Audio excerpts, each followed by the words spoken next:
आप क्यों अपनी मृत्यु को आमंत्रण देना चाहते हैं?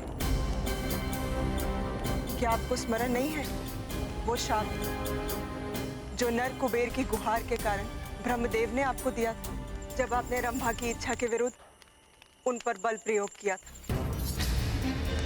मैं तुम्हें श्राप देता हूं कि आज के पश्चात यदि तुमने किसी भी स्त्री की इच्छा के विरुद्ध उस पर बल प्रयोग किया या उसका प्रयास भी किया, तुम्हारा शीश 7 भागों में खंडित हो जाएगा।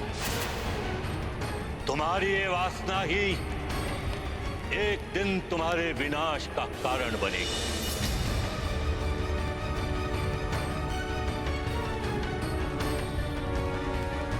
मैंने बल प्रयोग किया और मेरे 100 टुकड़े नहीं नहीं, श्राप सत्य भी हो सकता है।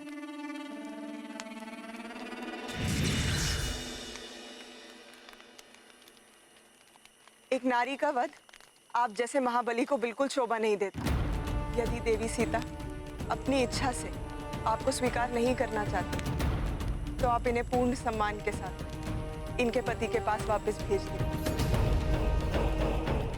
इनके यहाँ रहने का अर्थ होगा एक बहुत बड़ी विपदा को आमंत्रण देना। विपदा आएगी किंतु मुझ पर नहीं,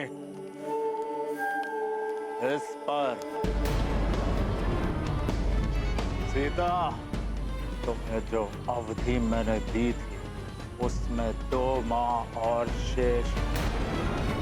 2 माह और मैं तुम्हारी प्रतीक्षा करूंगा। तत्पश्चात भी यदि तुम मेरी शैया में नहीं आए, मेरे कलेवा के लिए तुम्हारे टुकड़े कर देंगे। अनुचर्या, साम दाम दंड भेद कोई भी नीति अपनाओ, किंतु इस मिथिला की राजकुमारी को इतना विवश कर दो कि ये स्वयं ही हमें अपनाने के लिए तत्पर हो जाए। दुष्ट मरण रहे। इस कार्य में असफलता का अर्थ है इसके साथ ही तुम सबकी मृत्यु भी। जी लंकेश।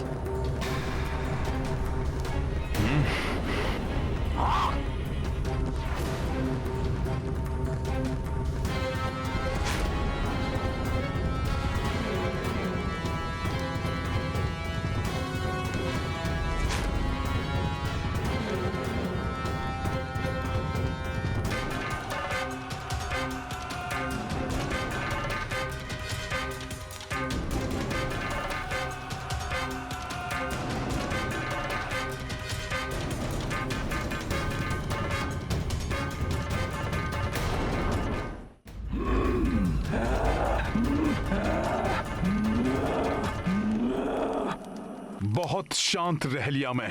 यदि अब इन राक्षसियों ने सीता माता को कष्ट दिया तो इनका यही अंत कर दूंगा मैं।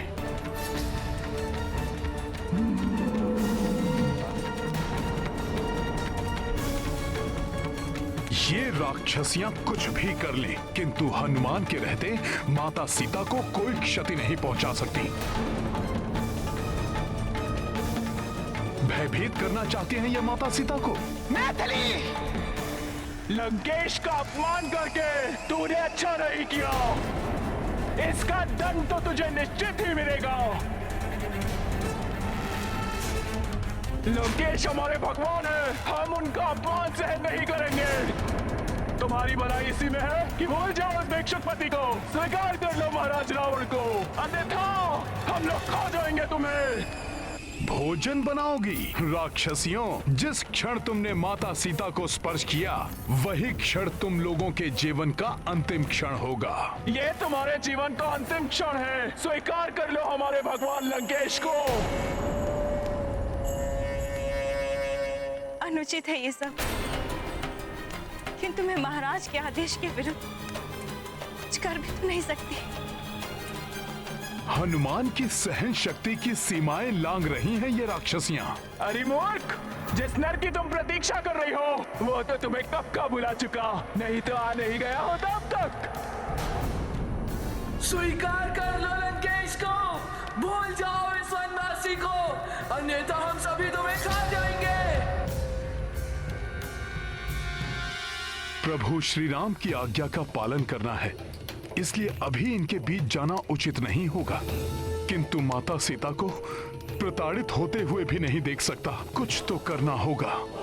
भूल जाओ इस वनवासी को, अन्यथा हम तुम्हें खा जाएंगी। स्वीकार करो लंकेश को, भूल जाओ इस वनवासी को। कुछ तो करना होगा।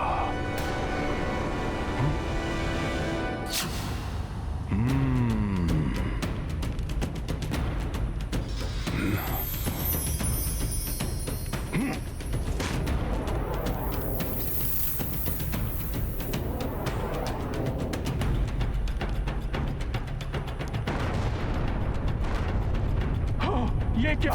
ये विस्फोट कैसा?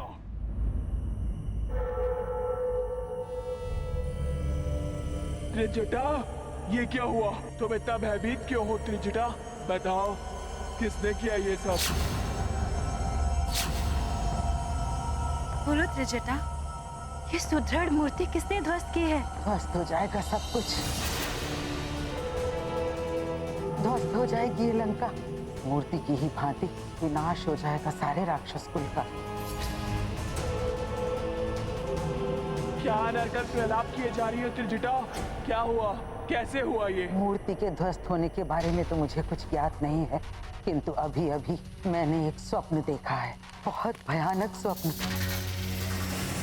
लंका का विध्वंस, समस्त लंका वासियों का विनाश देखा है मैंने। स्वप्न? स्वप्न तो मात्र स्वप्न है, परंतु उसके लिए मूर्ति कैसे ध्वस्त हुई है? बोलो। मेरी मानो तो ये विनाश का आरंभ है। लंकेश सीता के रूप में सारी लंका के लिए विनाश एवं स्वयं के लिए मृत्यु लेकर आए हैं यहाँ। वो वनवासी राम अपने अनुज लक्ष्मण के साथ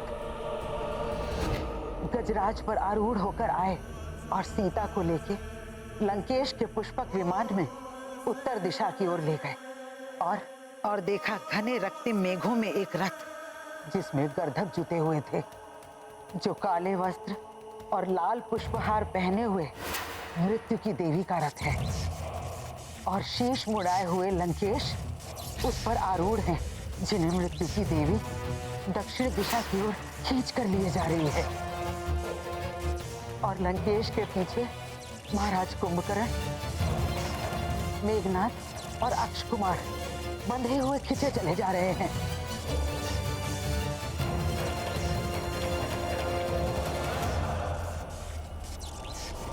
और पीछे छूट गई है ध्वस्त लंका, खंडहर बनी हुई, जहाँ चारों ओर अग्नि ही अग्नि दिखाई दे रही है। हमारी सोने की चमकती हुई लंका जलकर काली हो गई है। ऐसा भयानक दृश्य था कि किसी की भी आत्मा कांप उठे। मेरा अंतर्मन स्पष्ट संकेत दे रहा है मुझे कि देवी सीता का आना साक्षात मृत्यु की देवी का आगमन है।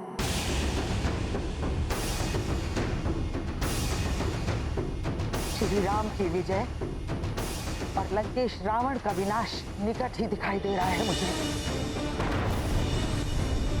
और हाँ, मैंने उसे भी देखा जो श्री राम का मुख्य सहायक है। राम का दूत है वो, एक महाबली वानर।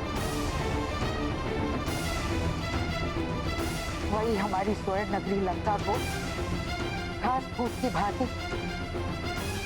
अग्नि की ज्वाला में भस्म कर देगा।